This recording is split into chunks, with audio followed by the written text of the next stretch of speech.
Bonjour à tous, c'est Tolo et bienvenue sur ce podcast où on vient déconstruire les sujets de société et souvent l'idéologie dominante, non pas dans le but de troller ou de crier au complot, mais pour réveiller les futurs leaders conscients, disruptifs et impactants qui vont déconstruire le monde d'aujourd'hui et construire le monde de demain.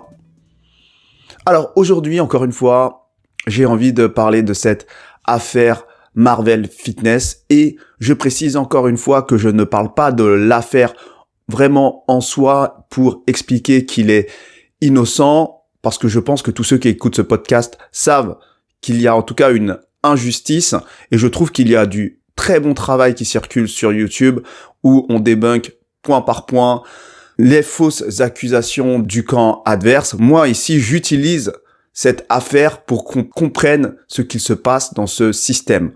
Donc, dans une première partie, j'ai parlé des réseaux discrets. Dans une deuxième partie, j'ai parlé du harcèlement systémique. Dans une troisième partie, j'ai présenté une lecture polarisée masculin-féminin. Dans une quatrième partie, j'ai parlé de la dérive du système judiciaire. Et enfin, dans cette partie, je vais parler de manipulation et de l'inversion accusatoire. Comment est-il possible qu'on en arrive à cette situation aujourd'hui ? Donc, il y a eu la bataille judiciaire que Marvel a perdue et on a expliqué un peu pourquoi l'idée était pipée dans le 4e épisode. Mais aujourd'hui, il y a la bataille de l'opinion publique et qui, d'une certaine manière, il est en train de perdre. Et quand je parle de l'opinion publique, je parle pas forcément de ceux qui le soutiennent, mais d'une manière générale parce qu'il n'a pas les médias avec lui et parce que l'illustratrice, par exemple, a beaucoup plus de followers et on arrive dans une situation où il est difficile de convaincre les personnes qui ont vu cette vidéo et elles ne vont pas basculer dans le camp pro-Marvel pour des raisons que je vais expliquer ici. Et c'est vraiment important de comprendre ce processus parce que c'est un processus qui arrive dans toutes les affaires où il y a ce type de manipulation et d'inversion accusatoire et ce type de diabolisation. Donc, vous l'aurez compris, ceux qui ont vu la vidéo de l'illustratrice, c'est une vidéo qui est extrêmement montée, coupée et qui a pour objectif principal de nous faire tomber dans l'émotion. Et c'est ça qui est très très important à comprendre, c'est que la manipulation aujourd'hui passe par le plan émotionnel, par l'émotion. Et la raison pour laquelle c'est important de le comprendre, c'est que l'émotion va court-circuiter le mental. Donc le processus est simple et il faut absolument le comprendre. Une fois qu'une personne tombe dans le plan émotionnel et qu'elle est touchée et qu'elle arrive à ressentir une certaine empathie envers la personne qui veut lui faire ressentir cette émotion, elle va être un peu, on va dire, submergée par ses émotions et ça va l'empêcher d'aller penser, d'aller construire des idées sur le plan mental. Donc, ce qu'il se passe, c'est que plus l'émotion est forte, moins on va construire dans le mental. Et moins on va construire dans le mental, et moins les relations de cause à effet n'ont d'importance. Et ça, c'est extrêmement important parce que je pense qu'il faut comprendre que les personnes qui ont basculé, qui étaient pro-Marvel et qui, après avoir vu la vidéo, ont basculé côté pro-partie civile, faut pas spécialement leur en vouloir parce que c'est un processus classique et c'est simplement justement le procédé de manipulation qui est simplement de toucher d'abord l'émotionnel pour empêcher la personne de construire les raisonnements mentaux. Et donc ce qui va se passer, c'est que l'émotion va être forte et personne n'a envie d'aller justifier une émotion et face à cette émotion, la partie civile va juste présenter quelques faits pour dire que c'est la réalité. Même si c'est coupé, même si c'est monté, tout le monde se fout de la réalité, tout le monde se fout de la temporalité.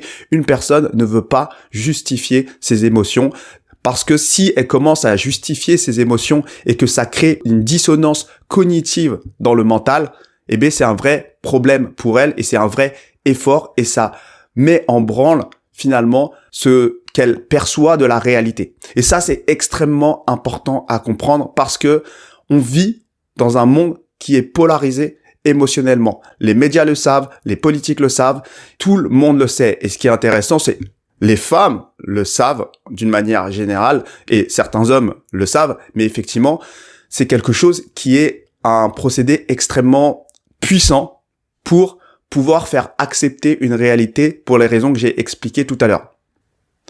Maintenant, pourquoi c'est important de partager ce mécanisme au-delà de l'affaire Marvel?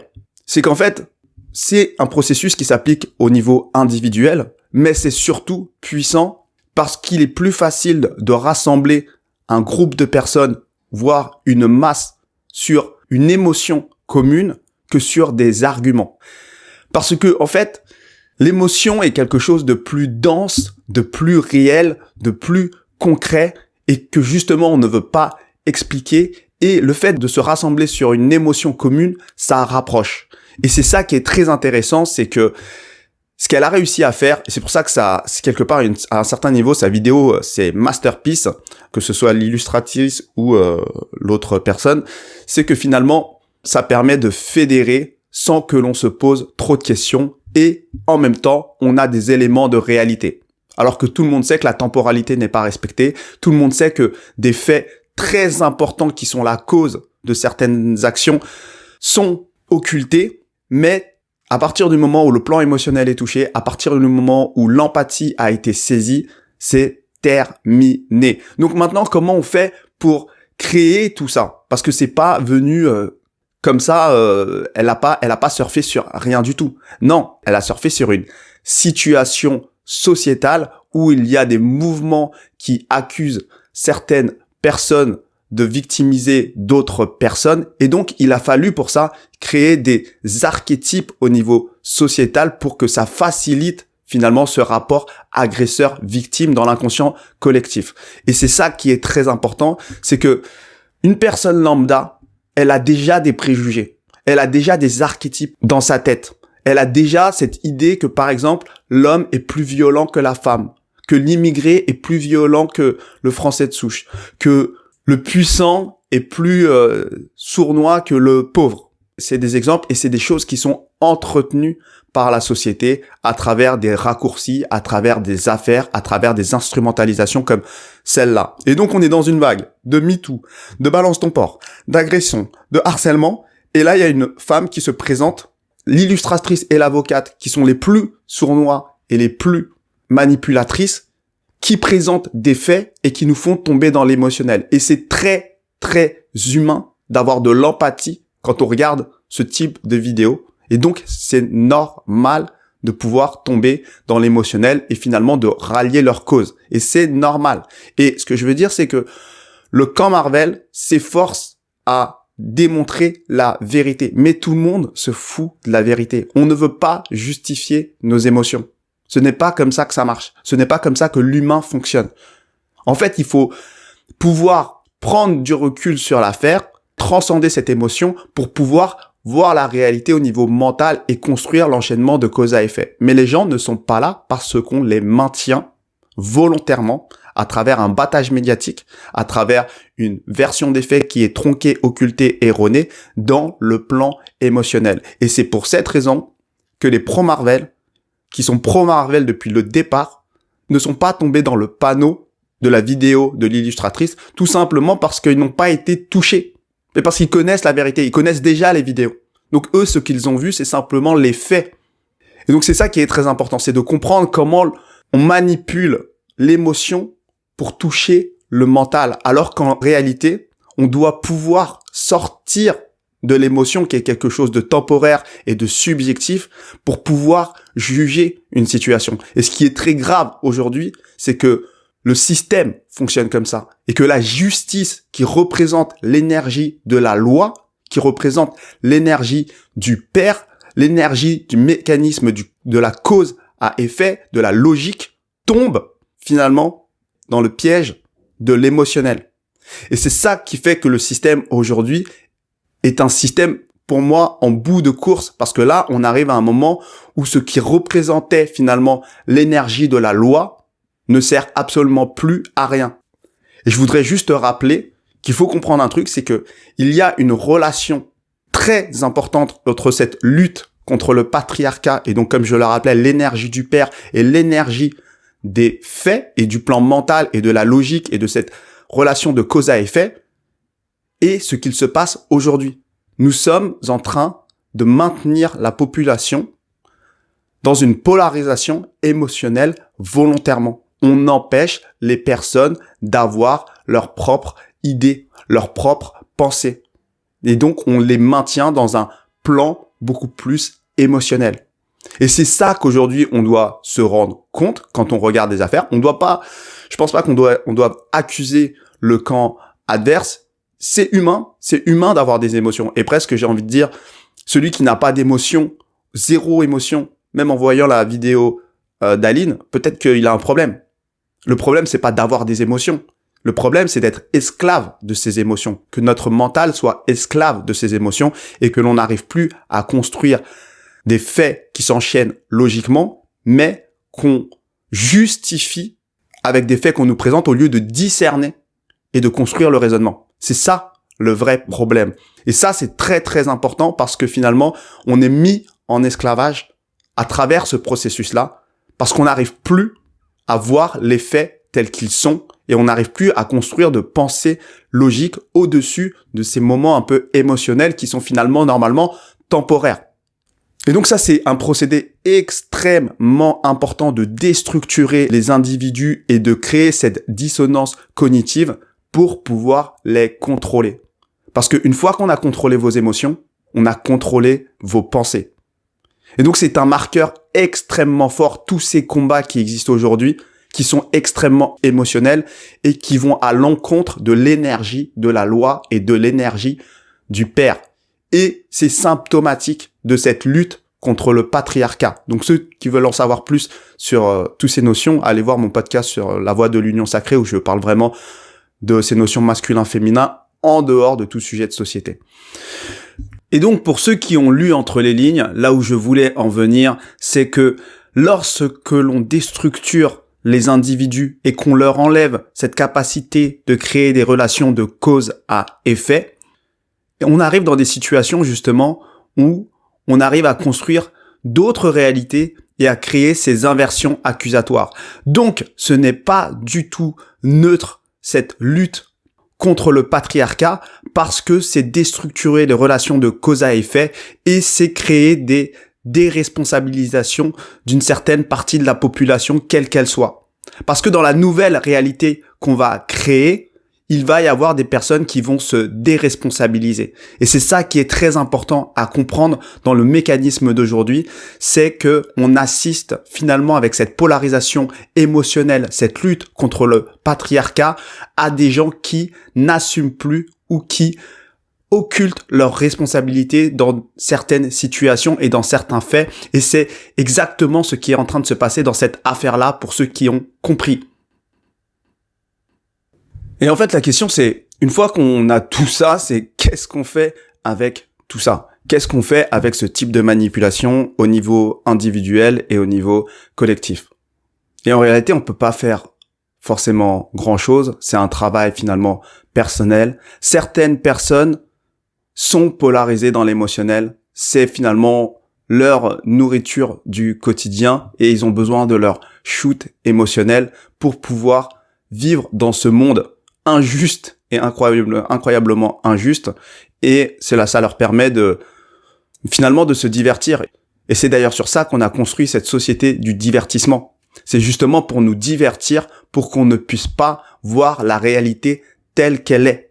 Donc ces personnes-là sont des personnes qui ont besoin d'émotionnel, qui ont besoin de joie, de peur et autres. Donc c'est des personnes qui sont en demande de ça, parce que ça leur évite de produire cette énergie pour créer ces pensées qui leur sont personnelles. Et ça, c'est très important de le comprendre. Parce que nous aussi, d'un certain niveau, dans cette communauté des pro-Marvel, il y a des personnes qui sont dans l'émotionnel et qui simplement prennent les faits de ce que je peux dire ou d'autres personnes peuvent dire et s'accrochent uniquement à ces faits. Mais l'objectif, c'est que oui, on est en colère face à cette injustice, mais on doit transcender tout ça pour regarder les choses au niveau du plan mental et pouvoir ne pas devenir esclave de cette émotion. Et le problème, c'est que aujourd'hui, la majorité des personnes ne veulent pas faire ce processus. Elles ne veulent pas parce que c'est un peu leur shoot émotionnel à elles. Et donc, on peut pas les forcer à ouvrir les yeux, à leur dire de réfléchir avec leur pensée à elles alors qu'elles ne l'ont jamais fait. Donc, je pense que c'est peine perdue à un certain niveau, au niveau individuel, en tout cas, d'espérer convaincre sur le plan de la vérité.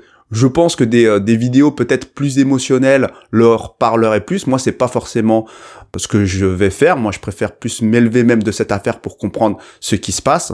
Après, ce qui est plus inquiétant, comme je le disais tout à l'heure, c'est que au niveau systémique, on a basculé dans cette polarisation émotionnelle. On met au service de certains privilégiés des appareils étatiques pour servir leurs émotions, leur colère et sortir des faits et de la logique de la loi. Et ça, pour moi, c'est beaucoup plus grave et c'est ça que j'essaie de mettre en lumière parce que c'est ça qu'il faut dénoncer. Le petit individu lambda qui regarde TPMP et qui regarde l'illustratrice et qui a besoin de rigoler, bah c'est normal, c'est encore plus difficile pour lui qu'on vienne accuser une personne qui lui apporte de la joie au quotidien, qui peut-être l'a fait rigoler. Et alors qu'en face, on a ce fameux archétype que la société a construit, qui est le grand méchant loup. Donc pour lui, la scène, l'histoire, le storytelling, il est tout fait. En plus, il a l'émotion qui va derrière, c'est réglé pour lui. Il va pas chercher plus loin, il va pas faire l'inspecteur Colombo, il va pas vérifier les versions, il va pas commencer à comparer. Il va pas commencer à remettre en question tout son monde, tout ce mécanisme de pseudo-cause à effet que les médias lui ont construit. Et c'est ça qui est important, c'est qu'à un moment, il faut qu'on s'élève. Et c'est vrai pour cette affaire, et c'est vrai pour beaucoup d'autres affaires qui peut-être vous touchent moins, mais que vous regardez comme ça d'un trait et vous prenez position par rapport au point de vue émotionnel et les faits qu'on vous a présentés. Alors que c'est exactement les mêmes mécanismes, c'est qu'on a occulté toute la première partie de l'histoire et tous les faits les plus importants. Et donc, aujourd'hui, on doit prendre conscience à travers cette affaire que nous devons faire cet effort de produire de l'énergie sur le plan des pensées et des idées pour qu'on puisse s'individualiser et ne pas tomber dans la manipulation de masse qui se fait via l'émotion. On nous contrôle via notre émotion. C'est toujours plus facile de rassembler, de fédérer sur une émotion que sur une idée. C'est trop subtil, les idées. C'est trop abstrait. Donc, pour conclure, j'ai envie de vous dire que il y a plusieurs batailles qui se jouent en ce moment. Il y a évidemment la bataille judiciaire qui a été perdue, en tout cas en première instance. Il y a évidemment la bataille de l'opinion publique qui se joue dans les médias. Donc, dans les médias, ça a été perdu. Sur les réseaux sociaux, à un certain niveau, on peut dire que c'est mitigé, mais on peut aussi dire que ça a été perdu à travers une non-réponse de l'intéressé et de la manipulation très émotionnelle de l'autre côté. Mais pour moi, il y a une autre bataille qu'ils ne réalisent pas, et c'est pour ça que je fais ces podcasts, parce que c'est pas mon domaine le feed game, c'est pas mon domaine les dramas, c'est qu'il y a une bataille sur le niveau de conscience qui est en train de se jouer. Ils essayent de nous maintenir dans la masse, dans cette polarisation émotionnelle.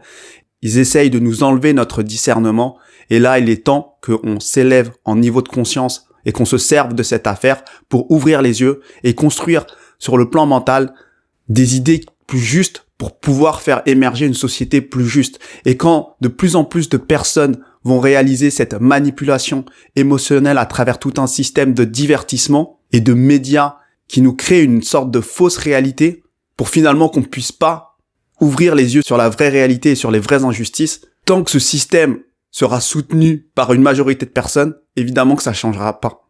Mais plus les gens vont s'éveiller, plus les gens vont dépolariser de l'émotionnel vers le mental, plus ce qui était acceptable à une époque ne le sera plus, et plus certaines institutions n'auront plus leur place, plus certains privilèges n'auront plus leur place. Et moi, ma bataille, elle se trouve ici, à ce niveau-là, c'est d'élever les personnes dans leur niveau de conscience, de leur apporter autre chose, une autre présentation des faits. Je ne vais pas imposer une vérité à des personnes qui ne sont pas prêts en termes de niveau de conscience parce qu'ils sont encore polarisés dans l'émotionnel. Je viens élever les personnes qui sont prêts à passer à un autre type de polarisation et à un autre type de discernement. Donc voilà, ça c'est moi, mon pourquoi, mon combat par rapport à ce podcast qui est la voix du changement. Et pour ceux qui sont intéressés, j'ai plusieurs autres podcasts qui sont focus sur d'autres thèmes, complètement d'autres thèmes. Donc il y a une playlist en bas, n'hésitez pas à regarder. N'hésitez pas à liker cette vidéo, la partager, vous abonner, commenter, compléter s'il le faut. Je vous souhaite une bonne journée à tous et à bientôt.